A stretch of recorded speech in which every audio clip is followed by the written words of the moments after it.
তুরস্কের আরে প্রদেশের এই শহরের নাম দৌবেয়াজিদ। ইরান ও আর্মেনিয়া সীমান্তবর্তী এই শহরটি গড়ে উঠেছে ৫,১৩৭ মিটার উচ্চতার মাউন্ট আরারাতের পাদদেশে। এটি তুরস্কের সর্বোচ্চ পর্বতশৃঙ্গ ও একটি সুপ্ত আগ্নেয়গিরি। এখানে সর্বশেষ অগ্ন্যুৎপাত হয়েছিল ১৮৪০ সালে। প্রতি বছর অনেক পর্বতারোহী আসেন এটির চূড়া স্পর্শ করতে। এই পর্বতের কাছেই মহাপ্লাবনের সময় ব্যবহৃত নূহ আলাইহিস সালামের নৌকাটির ধ্বংসাবশেষ সংরক্ষিত আছে বলে বিশ্বাস প্রচলিত রয়েছে। আসলে সেই নৌকাটি দেখতেই আমি চলে এসেছি ইরান সংলগ্ন এই দৌবেয়াজিদ শহরে।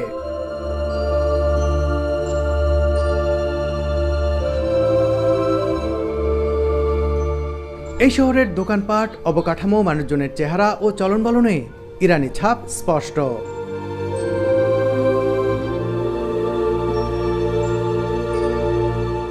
কোনো কিছু না বলে এখানে নিয়ে এসে কাউকে ছেড়ে দিলে নিশ্চিত তিনি ভাববেন যে ইরানেই চলে এসেছেন। কালারফুল ফলের পসরা, পথের ধারের অদ্ভুত চায়ের দোকান আর বয়োজ্যেষ্ঠদের জম্পেশ আড্ডা যেন ইরানেরই খণ্ডচিত্র। এখানে আমরা যে হোটেলে উঠেছি তার নামের সাথেও রয়েছে তেহরান। Tehran boutique hotel. হোটেলটি বেশ ভালো, পরিষ্কার পরিচ্ছন্ন, ছিমছাম, স্টাফরাও বেশ আন্তরিক।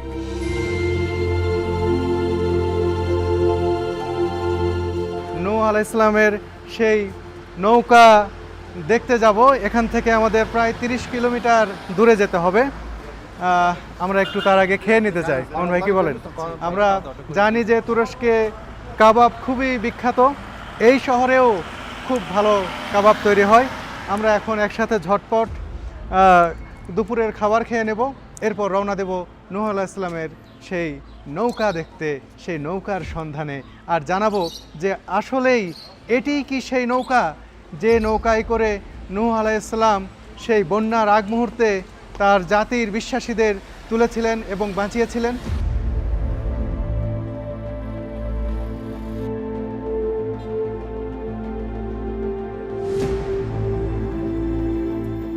মেভলানা কেবাব সালুন নামের একটি রেস্টুরেন্টে আমরা নাস্তার জন্য প্রবেশ করলাম। সুস্বাদু কাবাব তৈরির জন্য এই রেস্টুরেন্টটির বেশ নামডাক রয়েছে এখানে।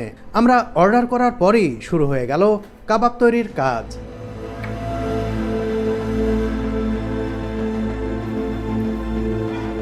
পোড়ানো অবস্থাতেই কাবাবের রং চেহারা দেখে খেতে ইচ্ছে করছে।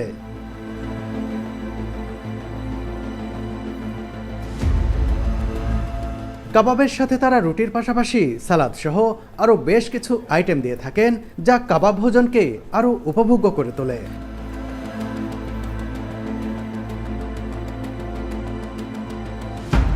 শুধু কাবাব তৈরিতে নয়, পরিবেশনেও রয়েছে তাদের বিশেষ দক্ষতা। খুব অল্প সময়ের মধ্যেই কয়েক ধরনের কাবাবের প্লেটটি সাজিয়ে দিলেন একজন কর্মী।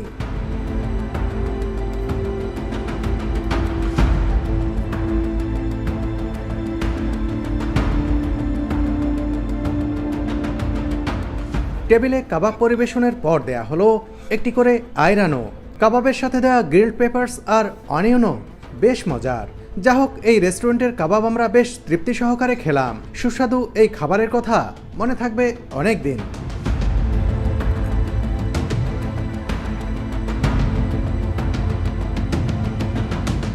আমরা দারুণ খাবার উপভোগ করলাম এখানে। খুব ভালো কাবাব বানান যে তারা, খেয়ে সেটা আমরা তিনজনে উপলব্ধি করলাম।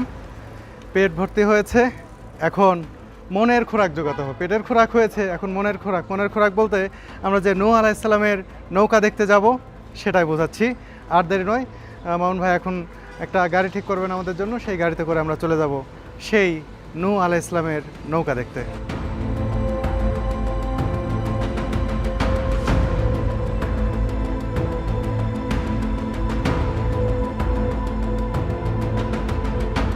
বন্ধুরা দেখুন, এই গাড়ির সিটের উপরে সুন্দর করে কিন্তু এটাকে কি বলবো, কার্পেট বেছানো রয়েছে মাদুরের মতো। সম্ভবত ইরানি ট্র্যাডিশন। এটি দেখে খুব ভালো লাগলো।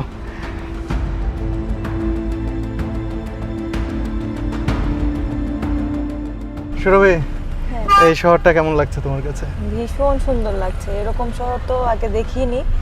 আর ভালো লাগার একটা মেইন কারণই হচ্ছে আমরা ইরান বর্ডারের অনেক কাছাকাছি আছি।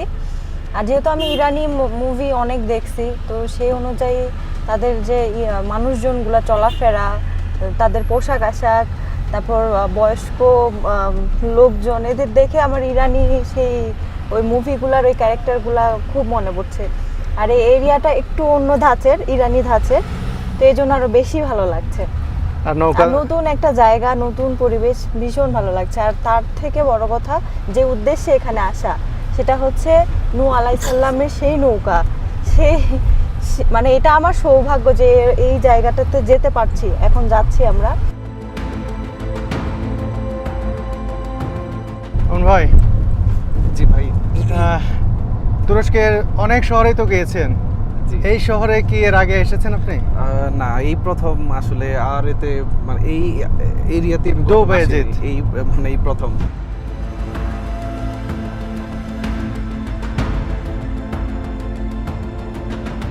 আমরা এগিয়ে চলেছি নূহ আলাইহিস সালামের নৌকা যেখানে রয়েছে ঠিক সেই দিকে। সামনে দূরে দৃশ্যমান মাউন্ট আরারাত। এই পর্বতের চূড়ায় আরোহণের সুপ্ত ইচ্ছাটা মনের মাঝে জিইয়ে রেখে দিলাম আমি।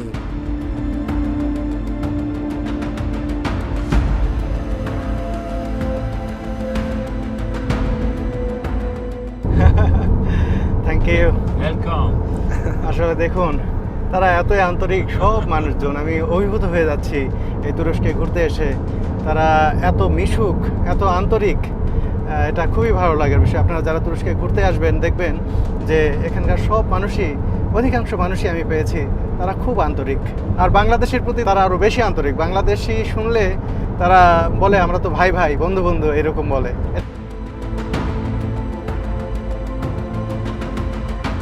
شنو بدك يصير كذا؟ তামাম।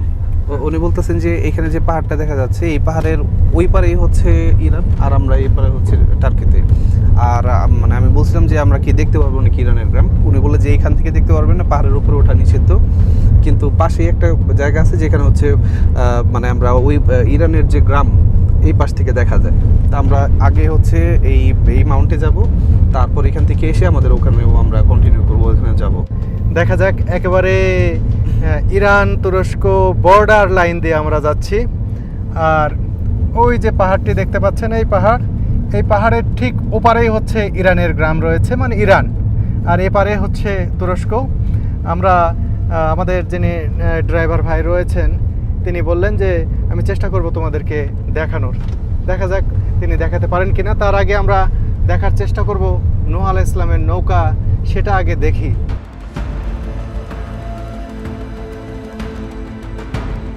মুসলিমদের ধর্মীয় গ্রন্থ পবিত্র কোরআন ও খ্রিস্টানদের ধর্মীয় গ্রন্থ বাইবেলেও নূহ আলাইহিস সালামের নৌকা বানানোর প্রেক্ষাপট ও মহাপ্লাবনের প্রায় একই ধরনের বর্ণনা পাওয়া যায়।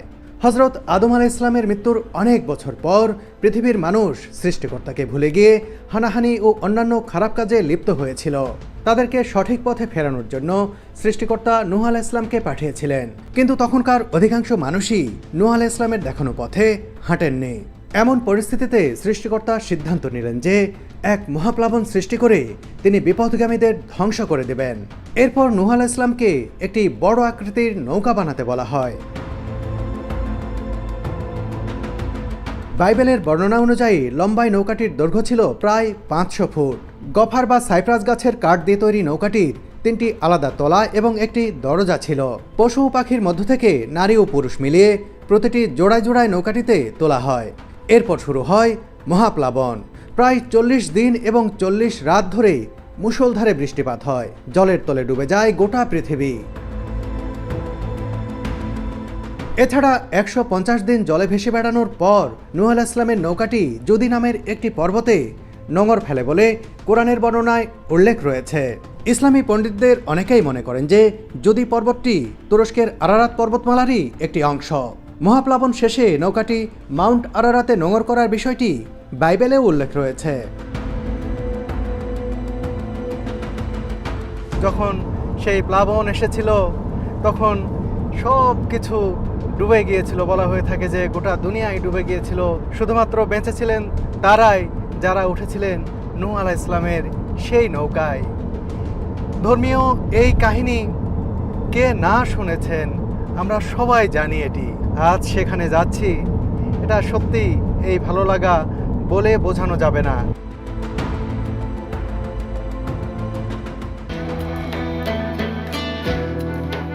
বন্ধুরা, টার্কিশ এয়ারলাইন্সের ট্যুর ইস্তাম্বুল প্যাকেজের মাধ্যমে যে কেউ কোনো খরচ ছাড়াই ঘুরে দেখতে পারবেন ইস্তাম্বুল শহর ও আশপাশের দর্শনীয় ও ঐতিহাসিক স্থানগুলো। বিশ্বের যে কোনো গন্তব্যে ভ্রমণের সময় ইস্তাম্বুল এয়ারপোর্টে যদি কোনো যাত্রীর 6 ঘন্টার বেশি কিংবা 20 ঘন্টার কম ট্রানজিট থাকে, তাহলে সেই যাত্রীকে এয়ারপোর্ট থেকে পিক আপ করে ইস্তাম্বুলের পছন্দের জায়গা ঘুরিয়ে আবার পরবর্তী ফ্লাইটের আগেই এয়ারপোর্টে পৌঁছে দেবে Turkish airlines. Transport, guide, entry fee, খাবার সহ সব কিছুই বহন করবে এয়ারলাইন্স। চলতে চলতে আমরা পৌঁছে গেলাম একেবারে ইরান সীমান্তবর্তী উজেনগিলি গ্রামে।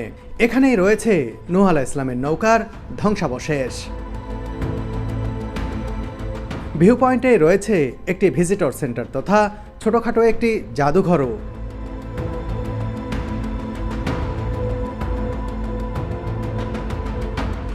নিজের চোখেই যেন বিশ্বাস করতে পারছি না, মাউন্ট আরারাতের ঠিক সেই জায়গায় চলে এসেছি যেখানে রয়েছে হযরত নূহ আলাইহিস সালামের সেই নৌকা।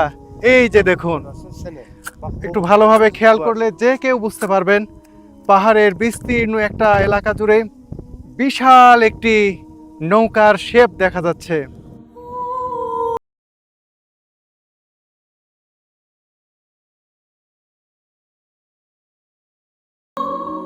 1959 সালে তুর্কি ক্যাপ্টেন ইলহান দুরুপিনার প্রথম বিমান মহড়ার সময় জাহাজ আকৃতির এই শিলা কাঠামোটি দেখতে পান।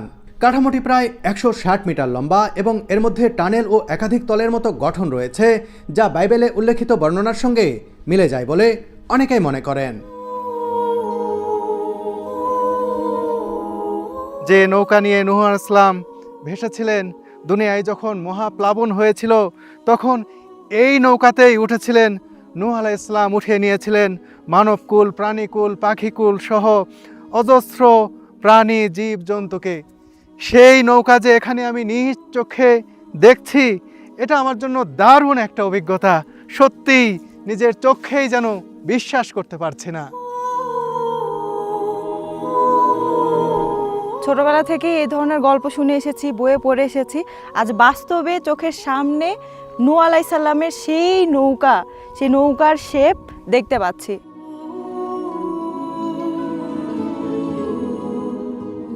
কখনো ভেবেছিলেন এখানে আসবেন? মানে আসলে এইদিকে মানে যে কখনো আসা হবে এটা আমার আসলে প্ল্যানে ছিল না সত্যি বলতে, কারণ আমাদের মেইন কাজগুলো হয় অন্যান্য শহরে। কিন্তু মানে এই সেই ছোটবেলা থেকে যে গল্পগুলো শুনছি, মানে আমরা শুনছি হয়তো ধর্মীয় যে ইয়েগুলো আমরা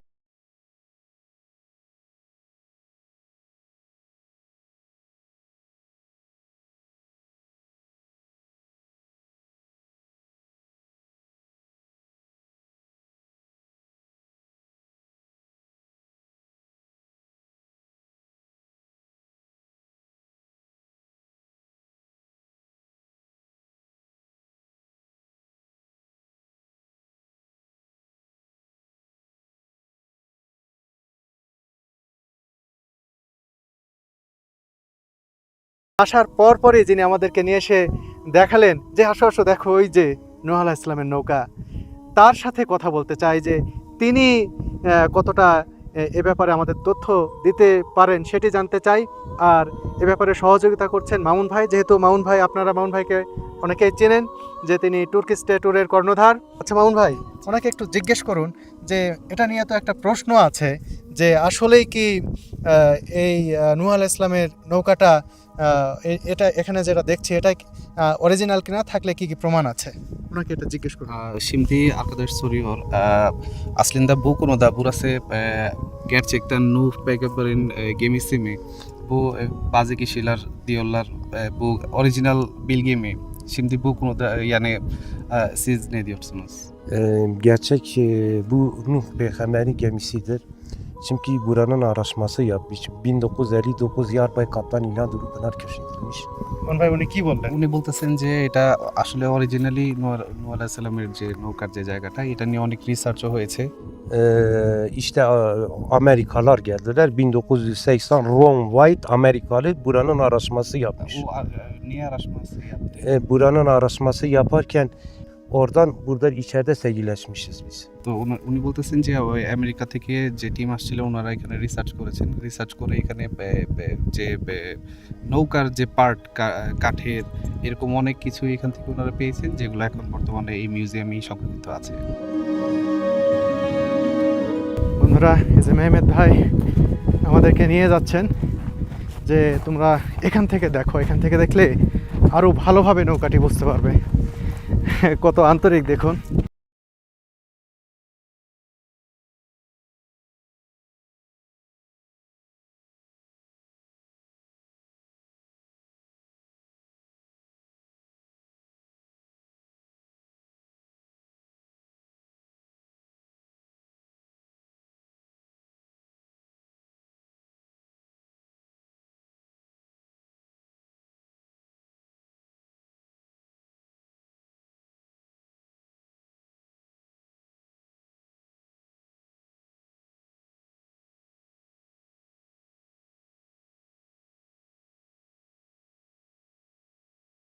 অবিশ্বাস্য লাগছে, অবিশ্বাস্য।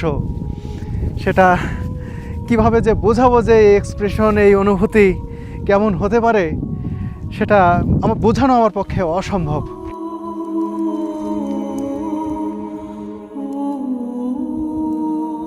বন্ধুরা, এতক্ষণ তো দূর থেকে দেখলাম নূহ আলাইহিস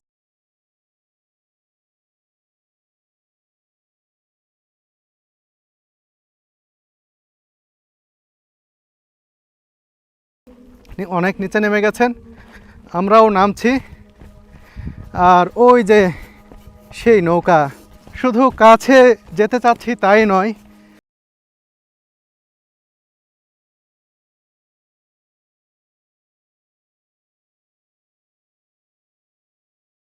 নূহ আলাইহিস সালামের নৌকা আমাকে যেন চুম্বকের মতো টেনে নিয়ে যাচ্ছে তার দিকে, সেই নৌকার দিকে।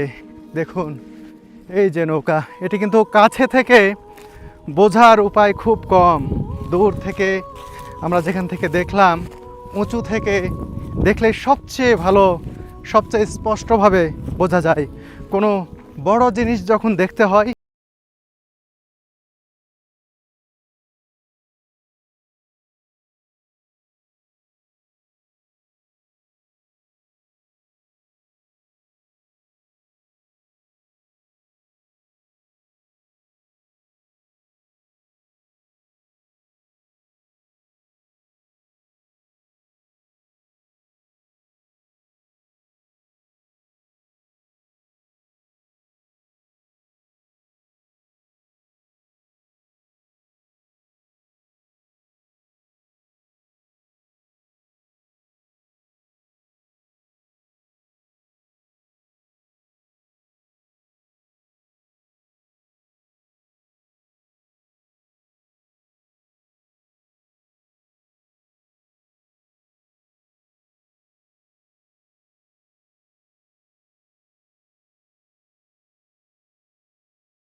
অন্য কোনো সমস্যা, সাপ টাপ বা এই ধরনের কিছু আছে কিনা। আর আমার পা পিছলে যাচ্ছে, পাটা গ্রিপ করা কঠিন হয়ে যাচ্ছে।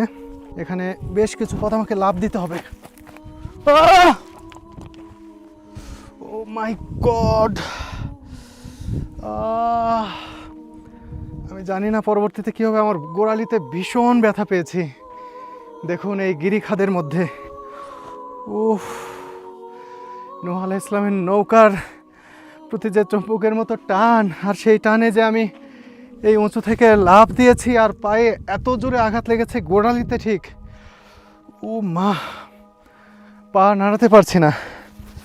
আর এদিকে দেখুন এই যে গিরিখাত, এখান থেকে আবার উপরে উঠতে হবে, উপরে উঠলেই নূহ আলাইহিস সালামের সেই নৌকা। এদিকে ওঠার মতো কোনো চিহ্নও দেখছি না, তবে এদিক দিয়ে চেষ্টা করলে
সেই মাথায় এসেছি। এখান থেকে এক দৃষ্টিতে ওই যে সুরভিকে দেখা যাচ্ছে, ক্ষুদ্র দেখাচ্ছে। এখানে এসে হাঁপিয়ে গেছি।